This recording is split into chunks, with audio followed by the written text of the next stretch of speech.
আজকে একটা জিনিস উপলব্ধি করলাম যে আল্লাহ যদি আপনাকে না খাওয়ায় আপনি কিন্তু খেতে পারবেন না। কারণ খাওয়া দাওয়া ঘুম চলা মানে প্রত্যেকটা জিনিস সব কিছু কিন্তু আল্লাহর হুকুমেই হয়। হ্যালো এভরিওয়ান, আসসালামু আলাইকুম। কেমন আছেন আপনারা? আবারও আজকে আপনাদের জন্য নিয়ে আসছি আর একটি ব্লগ। আজকের ব্লগটা কিন্তু অনেক সুন্দর, আপনারা একটু মন দিয়ে দেখবেন।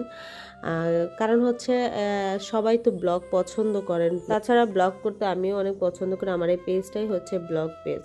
অনেক দিন হয়েছে লাইভে আসা হয় না, কারোর সাথে দেখাও সাক্ষাৎ হয় না, একটু সুস্থতা হই।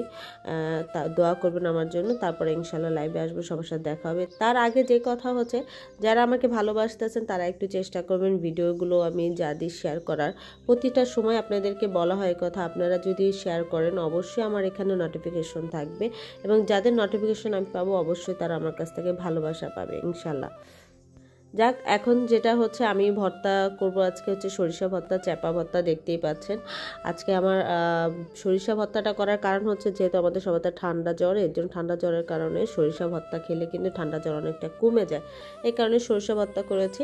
আর চ্যাপা ভর্তা করেছি, সাথে ডিমও ভর্তা করেছি। যাক, আমরা যে কথাটা আমি ফার্স্টেই বললাম যে আল্লাহর নিয়ামত। আচ্ছা, আর দ্বিতীয় কথা হলো আল্লাহ যদি আপনাকে না খাওয়া আপনি কখনোই খেতে পারবেন না, একদম সত্যি কথা।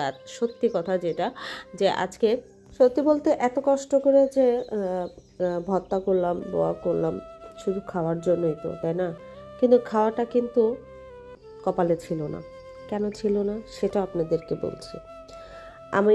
আমার হাজবেন্ড সকালবেলা বলেছে যে মানে কালকে সে একদম সারাদিন কিছু খায় নাই, সারাদিন এক ফোঁটা কিছু খায় নাই। তো চিন্তা করেছে যে আজকে তাহলে একটু আমরা ভর্তা টর্তা খাই, তাহলে মনে হয় ভালো লাগতে পারে, এই কারণেই হচ্ছে ভর্তা ভাতটাই করা। তো যখন আমি ভর্তা ভাত করলাম, কমপ্লিট করতে করতে মানে শরীর খারাপ তো, করতে করতে একেবারে মনে করেন 3 ঘন্টা 4 ঘন্টা লেগে গেছে, কারণ ভর্তা করতে তো অনেক বেশি সময় লাগে। যাক, ভর্তা করার পরে যখন আমি তাকে প্লেটটা সাজায় তার কাছে গেলাম বা দিলাম, সে তো অপেক্ষায় ছিল যে আজকে যেহেতু ভর্তা দিয়ে খাবে। আর চ্যাপা ভর্তা তার কাছে খুবই ভালো লাগে, মানে বিশেষ করে হচ্ছে চ্যাপা ভর্তাটার কারণেই আরও তার বেশি ইচ্ছা হয়েছে খাওয়ার, যে সে বলতেছিল একটু চ্যাপা ভর্তা করো, এটা মুখে লাগে, মানে ভালো লাগে খাইতে।